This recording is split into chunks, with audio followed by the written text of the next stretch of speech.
So I'm gonna take it away from focusing on me and the interviewee. I'm gonna do it just the interview itself. I have Asar here, and if a lot of you don't know who he is, he's a staple when it comes to like the whole. When I think of Africa, when I think of soulful ancestral music, I think of this gentleman right here. So welcome. Thank you for letting me interview you. Thank you, thank you, thank you. All right. So first and foremost, for those that don't know what your background and style is, can you give them a little preface as to who you are? In a nutshell, I like to sum it up into one thing. Okay. I like to call my style Afrobrook. Afrobrook kind of sounds like a collaboration of two things. Definitely African, Brook being UK, broken, slash house. You combine all that together and you have what I coined Afrobrook. Or the style that I love to choose for myself as well is called housebroken. Outspoken. Okay. Housebroken. So what I like to do is I like to collaborate between house and broken beat.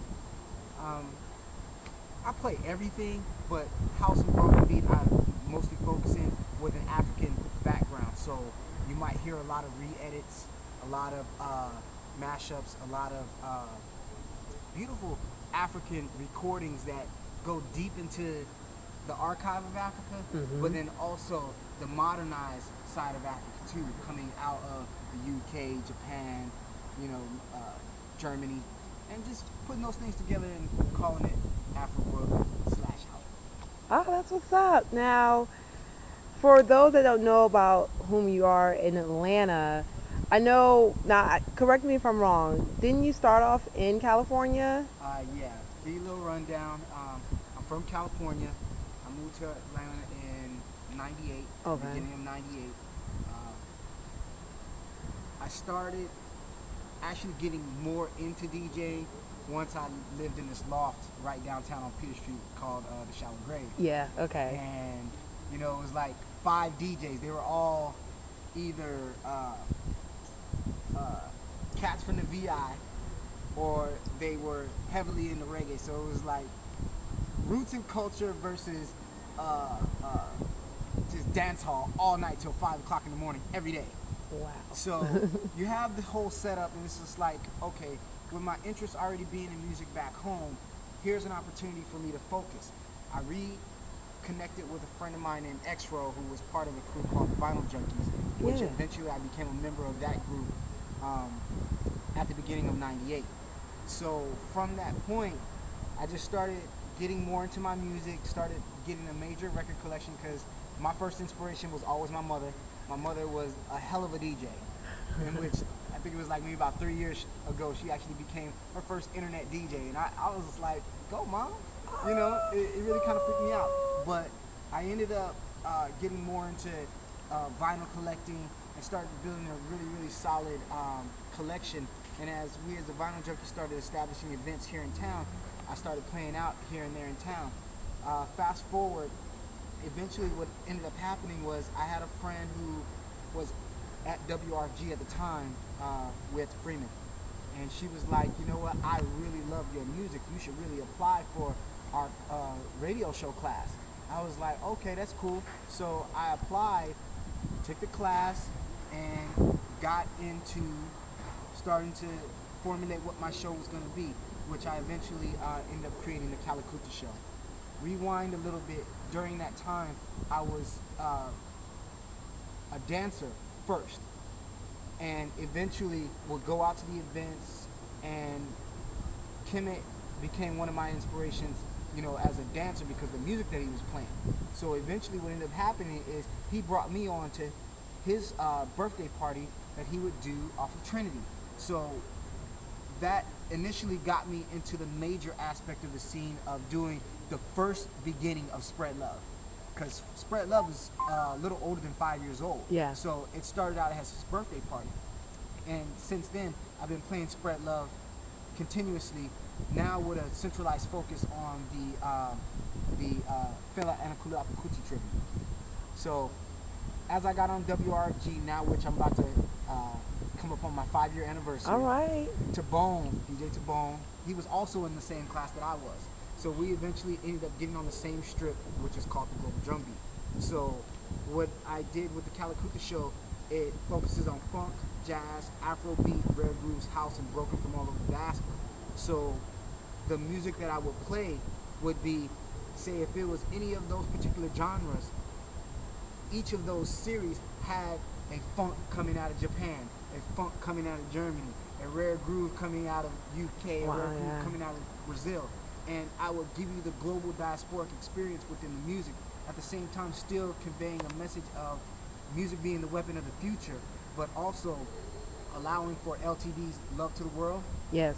being my theme focus. So a lot of times when I'm playing the songs, you're not going to hear me overplay a song in a month.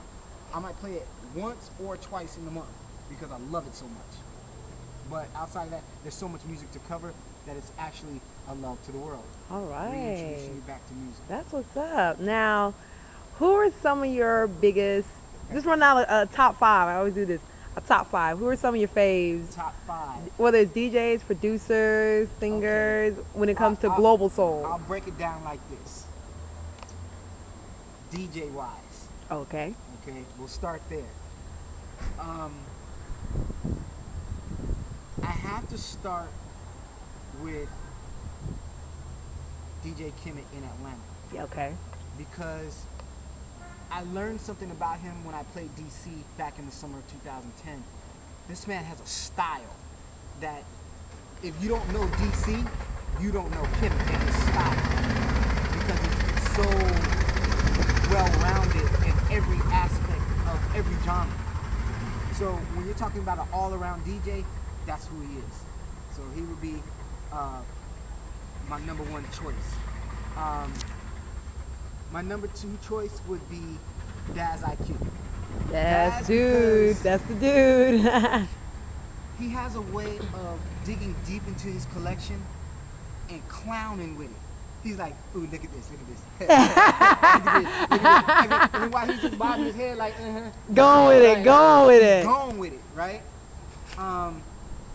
The next I would say would probably be from the Afro side of things. Yes. Would be Uchunlade. Oh, I love him. Big ups, big ups. I would say that because he has consistently brought Afro rhythm to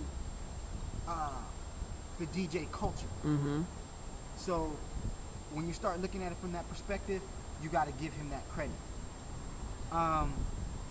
Next, I would probably say Jazzy Jeff.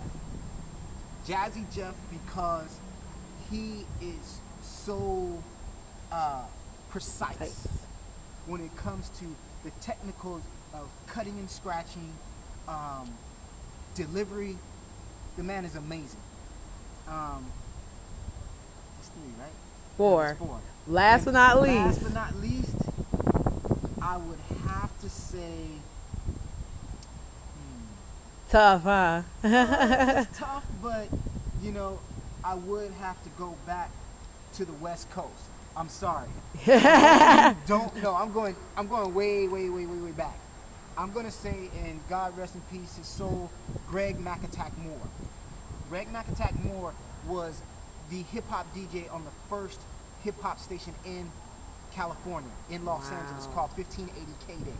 It was the first hip hop format on the West Coast. This man had a 5 o'clock mix that you could put up to Red Alert, or you could put up next to Kid Capri on WBLX. That's how dope he was. Wow. You know, I mean, there's so many DJs I can name, but those are most of my current and now influences, I'll say. Wow. Well, I will say it has been a pleasure. And for those that don't know, he usually spends here in Atlanta. You can check him out on Facebook. Check out some of his mixes. Quick, what's your address where people can reach you? 5 seconds. You can go to DJAusar.com. That's DJAUSAR.com. It's going to link you to all Facebook, Twitter, SoundCloud, and the likes.